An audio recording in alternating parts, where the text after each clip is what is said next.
পদ্মফুল যদি হয় সাদা রঙের তাহলে কি না মুগ্ধ হয়ে থাকতে পারা যায়, নাকি অপলক চোখে না তাকিয়ে থাকা যায়?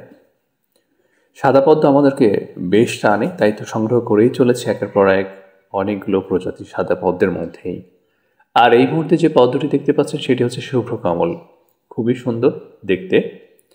আর একটি বিশেষ গুণ আছে, সেটি হচ্ছে এটি ছোট কিংবা বড় পাত্রে দিব্যি ফুল দিতে পারে। ছোট পাত্রেও আমরা ফুল পেয়েছি। খুবই সুন্দর।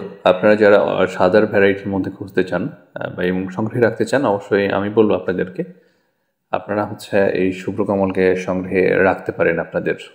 পদ্মের তো আসলে অনেকগুলো ভ্যারাইটি আছে, তবে আপনাদেরকে অনুরোধ করব, পদ্ম সম্পর্কে সঠিক ধারণা না থাকলে এগুলো বিলে পাওয়া যায়, খালে পাওয়া যায়, এগুলো এটা সেটা এইসব অবান্তর কথা আপনারা একদমই বলবেন না।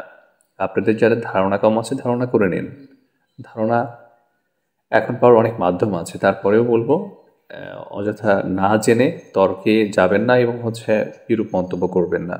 আপনাদের যাদের পদ্মে সংগ্রহে করতে চান, যারা সংগ্রহে রাখতে চান, অবশ্যই আপনারা বিভিন্ন ধরনের পদ্ম পেয়ে যাবেন আমাদের কাছেই।